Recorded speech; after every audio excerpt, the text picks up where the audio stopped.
What is going on, everybody? It is February 8th, 2024, day log episode over NQ and the live stream today.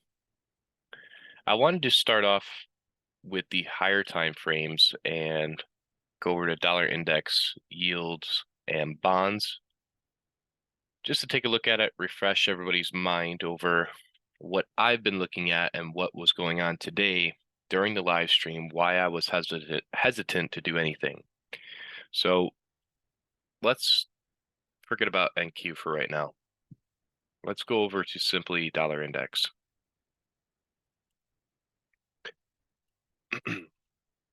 Weekly time frame in here. What was the analysis from the beginning of this week? I was initially looking for higher prices. I still would elect to believe, but the weekly time frame closure is going to be a huge indication towards where we should drive. The monthly stabbed up into this inefficiency here on the monthly. So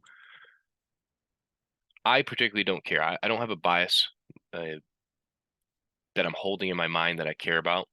I just want to see dollar index move in a clearly one-sided direction, and that would help with everything else in the market currently. But just to make note, we're moving up into this inefficiency on the higher time frame monthly, right? The weekly time frame, if we find that same area, this week we stabbed up into that. So do we see a movement away from this to drop off lower?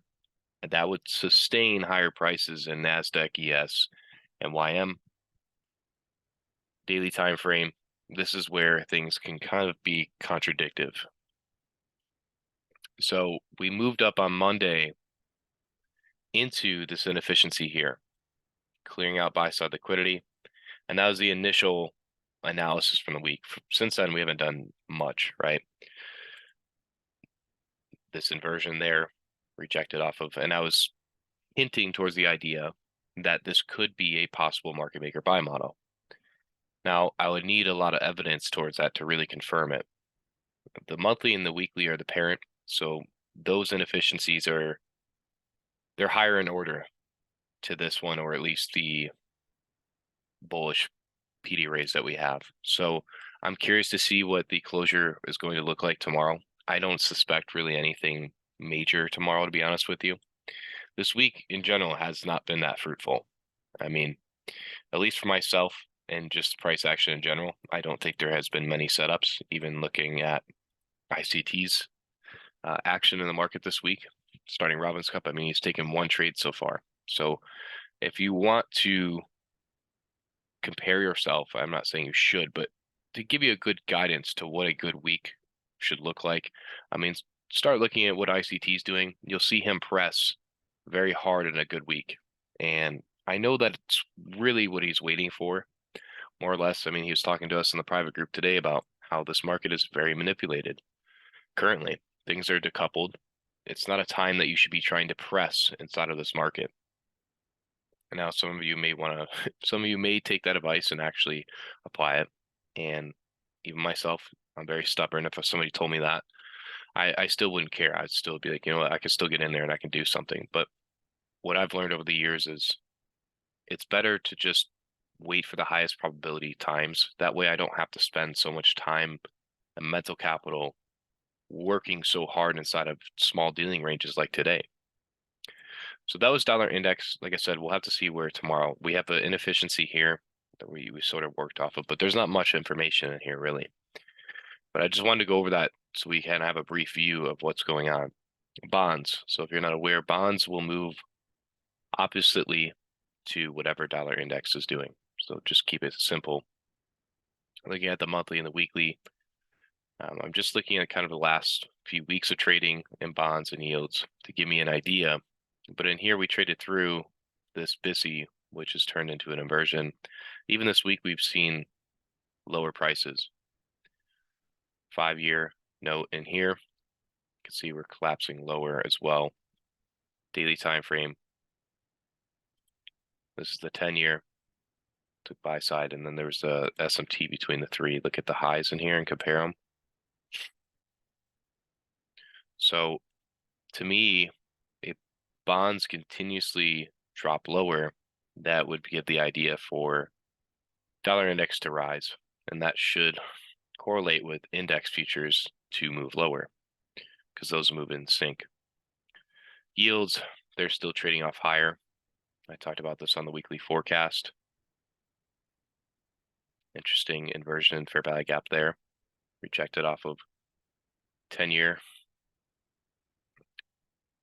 and then the 30-year, so, or 5-year, I'm sorry. Made a lower low in here, bullish SMT between the three.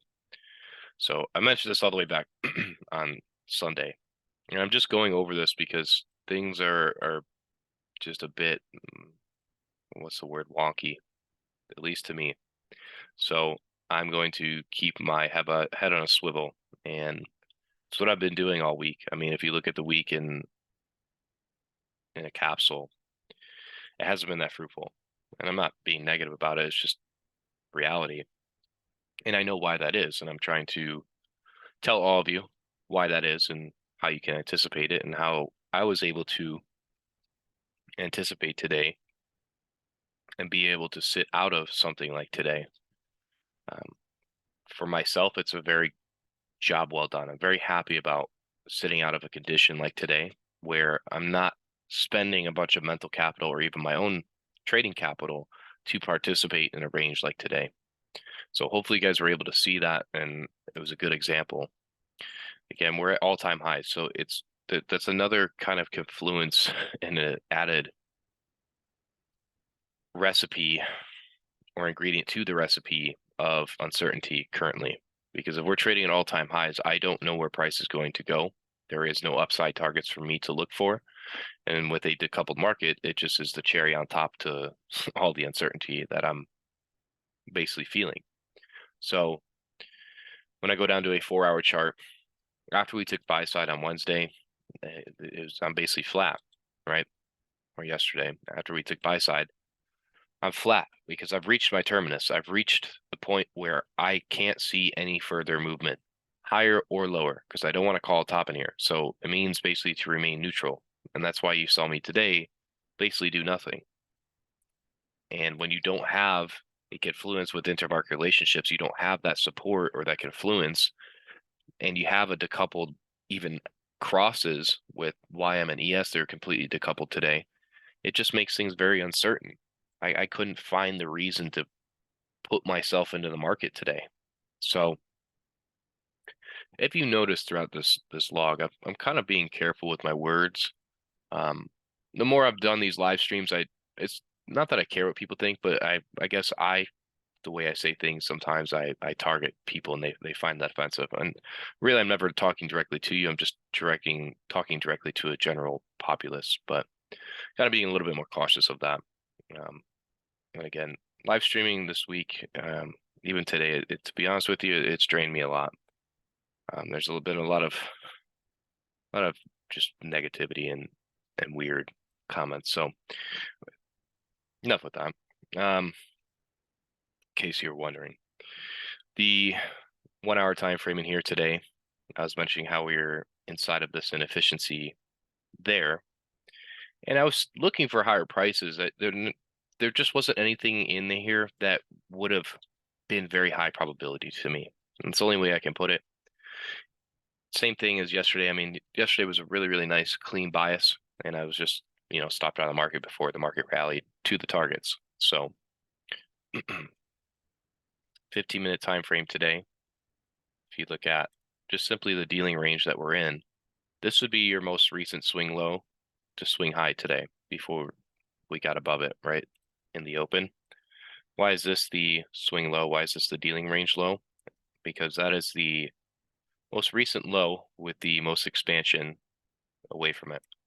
There's a dealing range low down here, but this is the most recent swing low. Inefficiency here, we drop down into it again. Look at the bodies respecting it, tipping down into discount, and then we rally away from it, attacking buy side liquidity. Inefficiency here, once we got above it, turned into a inversion.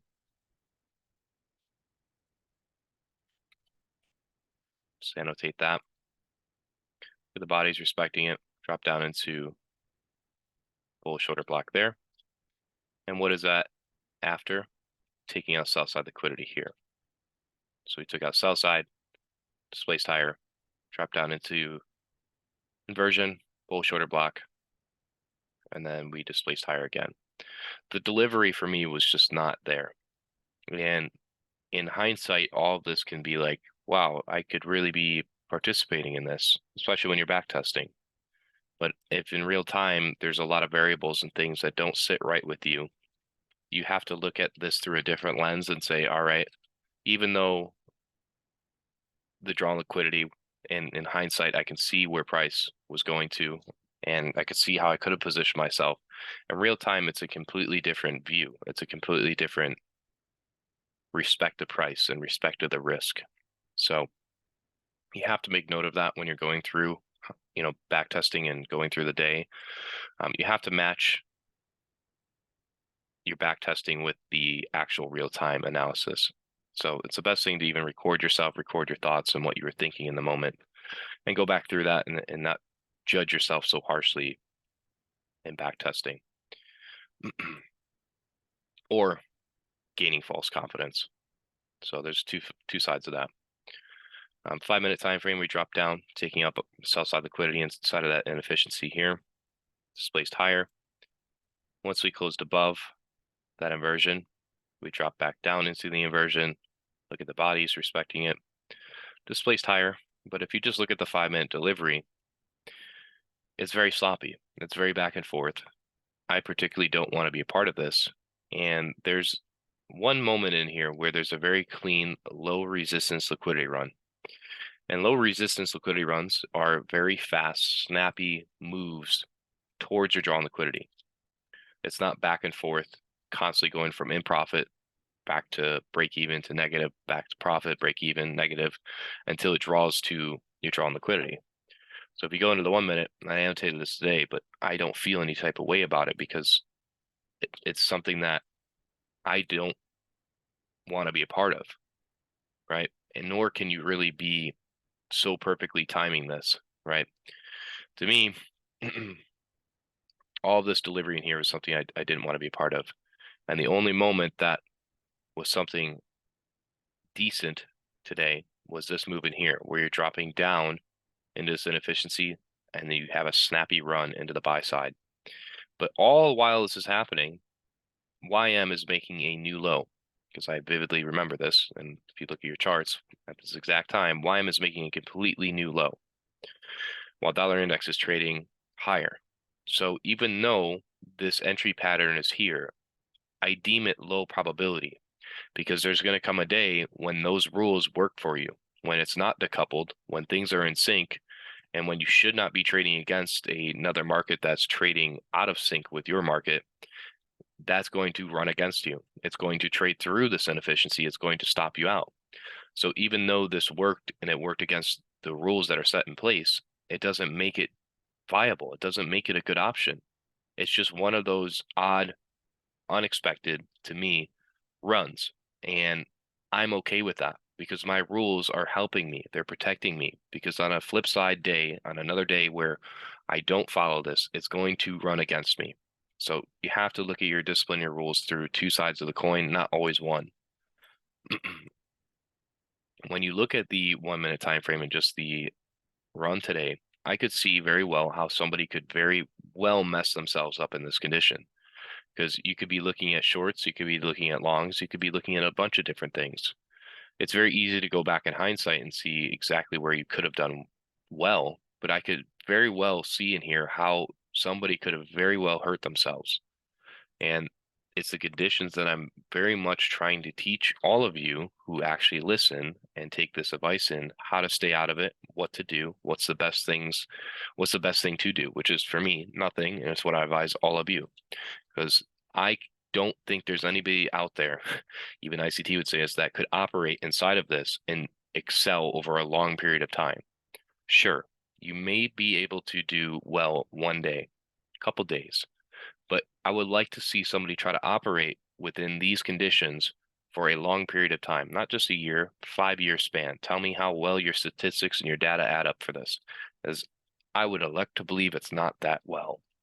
And the best thing you can do, which is the most optimal and profitable, is to stay out of it. So I'm going to leave it at that.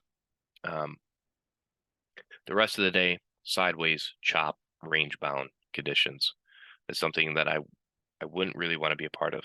I was paying attention to the Silver Bullet PM session. Even then, was something I just didn't want to be a part of. And if you look at the macro going into the Silver Bullet window, which is right here. This right here, of course, in hindsight, is a decent setup. It's something that you're looking at due to the macro and due to you going into the Silver Bullet PM session, which is from this time zone to this, right? That's the PM session Silver Bullet.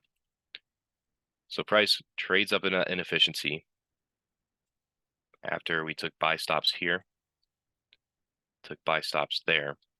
But even then, so you're leaving buy side liquidity at that high and this high here with a decoupled market. So it's not, to me, the highest probability setup. It's something that I'm just observing. I'm just journaling it, seeing it as a pattern recognition for my mind. But price trades up into that SIBI, trade off lower, stab up into this inefficiency here, IOFED it, and then it drops beneath the sell side. We return once more into it, and then we drop off lower into the sell side there. And if you look at just that dealing range that we're in today, take it all away, price is just dropping down into a discount and back into this inefficient, or into this order block there. So that was a day like today, and I hope you guys are able to learn that. I hope whoever I'm speaking to is actually taking this information in and utilizing it, because I wish somebody told me this and told me the conditions in real time, how to stay out of it, the certain criteria to stay out of it. So again, the tone and the delivery of this video is a little bit differently, because I'm more or less focusing now on really the people who want to listen, man. Today really changed my perspective, to be honest with you. Nothing happened in specifically, but just more or less, I'm seeing the more attraction to myself, the more, obviously, the hate and the trolls and all that come around, but more or less, I want to tune into what I'm teaching to remember those who are quietly listening, who are advocately, diligently studying this information, and they actually want to learn. Because I know there's plenty of you out there, you just don't speak, you don't comment, and I've been like that too. So I have to remember that and remind myself of that, because at times when those people are quiet, you know, all the other comments are a lot louder. So that's going to be it for today. I hope you guys enjoyed this one. Leave a thumbs up, comment. I will be live tomorrow for another giveaway on my funded futures. So until tomorrow, good luck and good trading, everybody. Be safe.